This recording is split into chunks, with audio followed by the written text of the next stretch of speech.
ضلع چارسدہ میں red foundation کے زیر سایہ مقامی ہال میں فنڈ رائزنگ کی ایک تقریب منعقد ہوئی۔ اس تقریب کا مقصد ریڈ فاؤنڈیشن اسکول میں تعلیم و تربیت حاصل کرنے والے یتیم بچوں کی بہتر تعلیم کے حصول کے لیے مہیر حضرات سے اس نیک کام میں ریڈ فاؤنڈیشن کا ساتھ دینا تھا۔ ریڈ فاؤنڈیشن کے اس فنڈ رائزنگ تقریب میں آنے والے معزز مہمان پروفیسر عباسین یوسف زئی، معروف T V anchor Noor ul Hassan, مشہور scholar Adnan Kakakhel, executive of Read Foundation Muhammad Shafiq, fund raising officer Muhammad Irfaq اور مفتی اکبر علی نے اپنے تقاریر میں ریڈ فاؤنڈیشن کے یتیم بچوں کو معیاری تعلیم دلوانے کے اس نیک کام کو بہت سراہا۔ چاہتے ہیں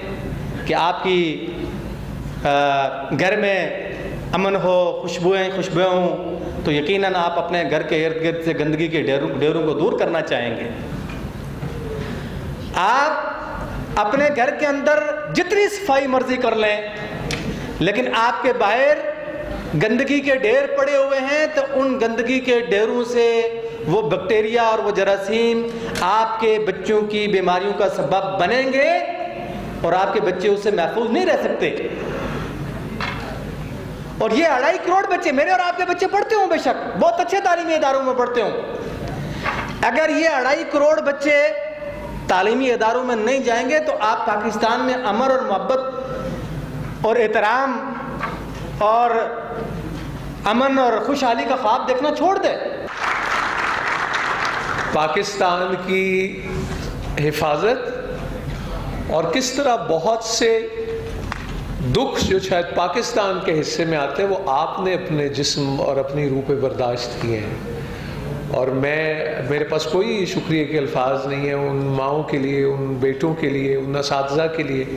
ان والدین کے لیے جنہوں نے تربیت کی ایسے جری سپاہیوں کی، ہر اس شعبہ زندگی کے، چاہے پولیس سے تعلق ہو،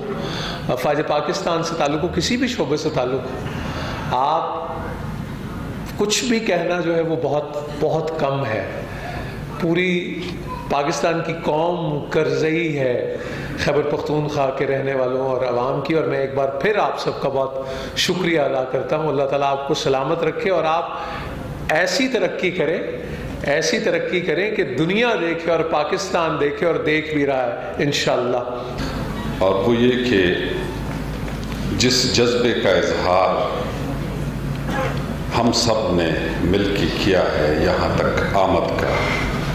تو اس کا مقصد بنیادی طور پر یہ ہے کہ ہم اس کام سے مطمئن ہیں، جو کام ہو رہا ہے اس کام سے ہم مطمئن ہیں، اور ہم چاہتے ہیں کہ ریڈ فاؤنڈیشن کے اس کام میں ان کی مدد کریں۔ ہم اپنے بچوں کی مدد کرتے ہیں، اپنے بچوں کو پڑھاتے ہیں، اپنے بچوں کے مستقبل کا خیال رکھتے ہیں، اپنا خیال رکھتے ہیں، لیکن اگر ہم یتیم بچوں کا خیال رکھیں تو اس سے اللہ تعالیٰ کی خوشنودی حاصل ہوگی۔ تو قرآن تخلیق انسانی کے مختلف مراحل پر روشنی ڈالتا ہے، اور اس سے یہ انسان کو یہ دعوت دیتا ہے کہ اس کو پڑھنے والے کو اور اس کی تفصیلات کو جاننے والے کو بے اختیار کہنا چاہیے فتبارک اللہ احسن الخالقین۔ تو ہمارا مشاہدہ کیوں یہ ہے کہ ہماری عصری دانشگاہیں اس علم و معرفت والے لوگ فارغ نہیں کر رہے، وہ لوگ نہیں نکل رہے۔ اس میرے کہنے کا مقصد یہ ہے کہ ایک میڈیکل سائنس کے ماہر کو اور ایک ڈاکٹر کی معرفت کا پیمانہ اللہ تعالیٰ کی بات، کیونکہ اللہ نے اس کو کہا ہے کہ وفی انفسکم، کہ اپنی جس میں انسانی موضوع ہے نا میڈیکل سائنس کا، سر سے لے کر پاؤں تک جو انسانی جسم ہے یہ موضوع ہے میڈیکل سائنس کا، اور قرآن نے بھی اس کی طرف متوجہ کیا ہے کہ وفی انفسکم، اپنے اندر دیکھو، افلا تبصرون، کیا یہ تمہارے اندر بصیرت پیدا نہیں کرتا؟ یہ دیکھنا تمہاری معرفت کو نہیں بڑھاتا؟ تو یہ مضامین ہم آج پڑھ اور پڑھا رہے ہیں، ہماری دانشگاہوں میں، ہماری درسگاہوں میں یہ پڑھائے جا رہے ہیں۔ وہ نتائج کیوں نہیں دے رہے جو دینے چاہیے، اور وہ لوگ کیوں نہیں اس کے نتیجے میں نکل رہے جو ہمیں ملنے چاہیے؟ اس کی بنیادی وجہ یہی ہے کہ اقرا ہو رہا ہے بغیر بسم ربک الذی خلق کے، اللہ کے نام کے ساتھ علوم کو ہم نے جوڑا نہیں، ہمیں جیسے جہاں سے ملے ایز اٹ از ہم نے اٹھا لیے، نہ اس کے اندر ہم نے اپنی مذہبی اقدار کی رعایت رکھی، نہ اس کے اندر ہم نے اپنی زمینی، اپنی مٹی کی روایات کا خیال رکھا۔ بحیثیت انسانیت ہم سب کو اس نیک کام میں ریڈ فاؤنڈیشن کا ساتھ دینا چاہیے تاکہ یہ یتیم بچے تعلیم حاصل کرے اور ایک کامیاب انسان اور اچھی پاکستانی بنے۔ Inam ji, Charsadda T V, Read Foundation hall, Charsadda.